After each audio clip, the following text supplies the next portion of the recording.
Hello friends, veterans, नमस्कार। मैंने एक यहाँ पे बहादुर सिंह जी हैं, ग्रुप बाई ऑनरेरी न्याय सूबेदार। इन्होंने कुछ दिन पहले कमेंट किया था, इसका मैंने जिक्र भी किया था, लेकिन ये कमेंट मैंने बहुत पहले यहाँ लगा रखा था, बता नहीं पाया। इन्होंने कहीं रिकॉर्ड ऑफिस में बात की और इनको रिकॉर्ड ऑफिस से क्या जवाब मिला वो मैं आपको बताऊंगा और 631 सर्कुलर के बारे में बताऊंगा। लेकिन उससे पहले मेरे यूट्यूब पर कुछ यूट्यूबर्स ने कमेंट किए हैं, उनके बारे में बताऊंगा।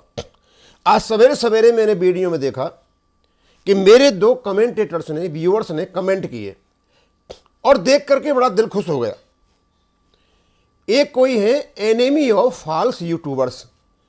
मैंने सोचा बहुत अच्छी बात है, लोग सुबह से लेकर शाम तक झूठ बोलते रहते हैं, चलो उनका कोई दुश्मन तो पैदा हुआ। लेकिन जब मैंने उसको देखा तो मैंने पाया वो तो जो मेरे फैक्ट्स और फिगर्स हैं भारत सरकार के दिए हुए ओआरओपी की सहमति, उसी के खिलाफ बोल रहे हैं। अब इवन कि ये कैसा एनिमी है झूठ के प्रति? यदि आप एनिमी हो तो झूठ के प्रति हो। अब मैं बताता हूं झूठ क्या क्या होता है। भाई, आप जो भी हो और जिस भी नाम से आप कमेंट कर रहे हो, मैं आपको बताऊं झूठ क्या क्या होता है। अभी से YouTube चैनलों पर ORP 3 की डिटेल्स देना शुरू कर दिया, जबकि अभी ORP 2 का मामला भी नहीं सुलटा, पेमेंट भी नहीं हुआ है। उसके बाद 18 माह के DA का एरियर हर बार लोग वक्त दिलाते रहते हैं और फिर वो एक वीडियो बनाते हैं और एक वीडियो उसको खंडन करने के लिए आ जाता है। ये बिल्कुल झूठा है। भारत सरकार ने कह दिया कि 18 माह का एरियर नहीं मिलेगा। फिर 3000 फिक्स्ड मेडिकल अलाउंस हमें ये दिलाते हैं, एक उसको खंडन करने के लिए आ जाता, उसका वीडियो बन गया। एक अभी मैंने देखा एक एडिशनल पेंशन का मैटर भारत सरकार ने हमेशा के लिए क्लोज कर दिया, यानी नहीं मिलेगी 60, 65, 70 और 75 वर्ष में। लेकिन वो श्रीमान जी दिला रहे थे। श्रीमान जी, एनिमी ऑफ फॉल्स यूट्यूबर्स, जिस संगत में तुम बैठते हो ये है फॉल्स न्यूज। मैंने जो वीडियो बनाता हूं हमारे पेंशनर्स के लिए मैं डिटेल जो डाल रहा हूं वो फैक्ट्स एंड फिगर्स पर आधारित है, भारत सरकार के डॉक्यूमेंट पर आधारित है, वो फॉल्स नहीं है। मुझे ऐसा लगता है जिस जगह बैठ करके तुम ये सारे कुकर्म कर रहे हो, मैं समझता हूं ये तुम्हारी संगत का फर्क है और जिस संगत में तुम बैठे हुए हो उस संगत का फर्क है। मेरे यूट्यूब में जितनी भी होती है सच्चाई होती है, मैं झूठ से बहुत परहेज करता हूं।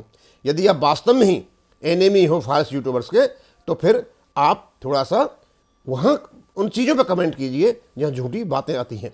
मेरी बातें सारी सही हैं और भारत सरकार के डॉक्यूमेंट्स पर आधारित है। एक और है कोई कई दिन से कर रहे हैं सोतू सिंह जी। भाई सोतू सिंह जी, मुझे बड़ा अच्छा लगा आपने जब मेरे से दादू यानी बाबा कहा। मैंने सोचा चलो एक नाती और पैदा हो गया, और यदि कोई जब नाती दादू या बाबा कहता है तो एकदम दिल में खुशी सी हो जाती है। मैंने चलो एक और पैदा हुआ। यदि तुमने सम्मानपूर्वक कहा है मेरे से तो आपको बहुत बहुत धन्यवाद, आप मेरे नाती हो। लेकिन यदि आपने ये व्यंग्यात्मक रूप में कहा है तो मुझे ऐसा लगता है सोतू सिंह जी, आपने तो अपने माँ बाप की परवरिश को ही लज्जित कर दिया। मुझे पता नहीं तुम किस संगत में बैठते हो, ये शायद संगत का असर है, और इस संगत का जो असर है ना आपको मतलब बदतमीज बना दिया है। तुम जैसे कमेंट हरामी लोग जो करते हैं ना, और जिस संगत में तुम बैठते हो उस संगत में मुझे लगता है दोनों आदमी एक ही हैं। ये अलग अलग नाम से अलग अलग प्रकार से यहाँ पर कमेंट करते हैं। मेरा YouTube चैनल चलता रहेगा, सच्चाई पर आधारित है, मुझे इसकी खुशी है कि मैं झूठ नहीं बोलता, और तुम लोग जो कमेंट करते हो ना उससे मेरे पर कोई फ़र्क नहीं पड़ता है। हाँ, मुझे ऐसा लगता है मेरे फैक्ट से किसी को मिर्ची ज़रूर लग रही हैं। उनको ऐसा लगता है कि यदि इस प्रकार ही फैक्ट्स देते रहे तो हमारी जो दुकान है वो बंद हो जाएगी। तो यूट्यूबर्स भी ये काम कर सकते हैं। खैर एनीवे, आपका अपना मैटर है, आप करते रहिए, मैं अपना काम करता रहूँगा। अब मैं आता हूँ, जो ये कमेंट है बहादुर सिंह जी ने किया है। लिखते हैं, sir good morning sir, honorary नायब सूबेदार Bahadur Singh, group by, retired सितंबर 2005। मैंने रिकॉर्ड से बात किया है कि सर्कुलर 631 के आधार पर मेरी पेंशन नायब सूबेदार के बराबर होनी चाहिए। रिकॉर्ड SM का जवाब 2006 के बाद वाले ऑनरेरी नायब सूबेदार और नायब सूबेदारों बराबर है, पहले वालों के लिए नहीं, 2000 से पहले वालों के लिए नहीं। आप क्लियर करके बताओ प्लीज़। ऐसा है बहादुर सिंह जी, जिस भी रिकॉर्ड ऑफिस के अधिकारी ने आपको ये कहा है कि ये 2006 से बाद वालों के लिए, पहले वालों के लिए नहीं, तो या तो वो व्यक्ति रिकॉर्ड ऑफिस में रहने लायक ही नहीं है, या उसको कुछ पता ही नहीं है, या वो आपको टरका रहा है।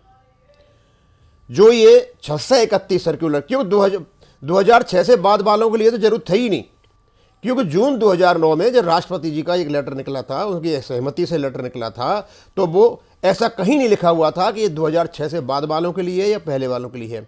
लेकिन भारत सरकार ने उसको 2006 से बाद वालों के लिए किया, क्योंकि हर एक कोई ये बार बार ये फाइनेंशियल चीज़ें के देखते हैं और इसी प्रकार लिमिट करते हैं। इसके केसेज हुए, और केसेज होने के बाद चंडीगढ़ EFT ने ये माना कि ये जो 2009 का लेटर है प्रेसिडेंट का, जिसको इन्होंने पोस्ट 2006 के लिए लागू कर रखा है, ये पहले वालों को ही लागू होता है। और उस EFT के जजमेंट को भारत सरकार ने माना, रक्षा समिति की मंत्री की जो समिति उसने माना, और इसको क्लियर कर दिया कि 631 सर्कुलर जो है वो केवल और केवल पोस्ट के लिए नहीं है, ये प्री 2006 के लिए है, पोस्ट 2006 के लिए नहीं है, ये प्री 2006 के लिए है।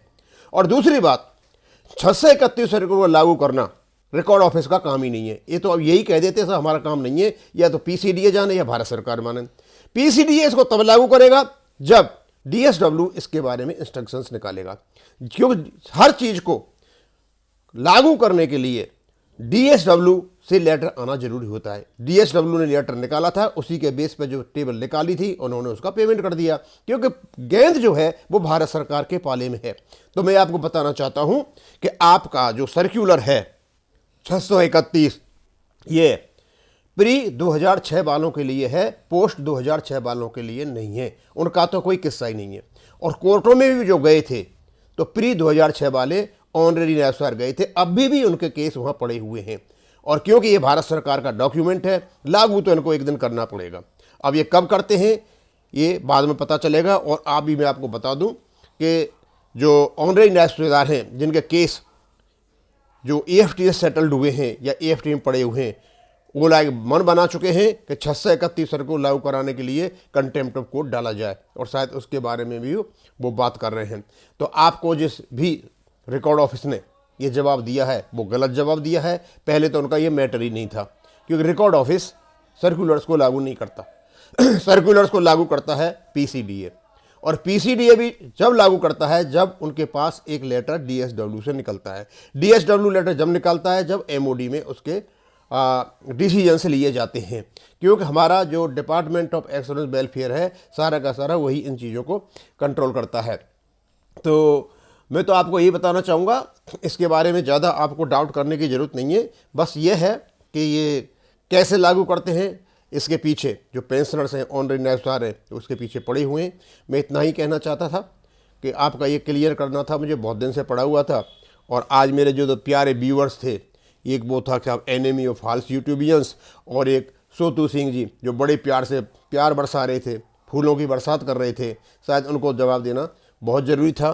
क्योंकि समाज में जो समाज कंटक होते हैं ना, जो हरामी किस्म के लोग होते हैं, वो हर जगह होते हैं, क्योंकि उनकी संगत का फ़र्क होता है, घर का नहीं, परवरिश का नहीं, संगत का फ़र्क होता है। उस संगत को, उस रंग को ही मेरे यूट्यूब पे आकर के बखेरते हैं। वास्तव में ही तो मैं यूट्यूबियन से जो फॉल्स हैं उनको करना है तो उनकी करिए, मेरी जो फिगर्स हैं, क्योंकि मैं झूठ नहीं बोलता, और मेरी जो जितनी भी फिगर्स हैं वो भारत सरकार के डॉक्यूमेंट्स पर आधारित हैं, और ये चलती रहेंगी और चल रही हैं। अब आप ये कहते हो कि भाई कोई नहीं देखता, देखो जिनको इंटरेस्ट है वो देखता है।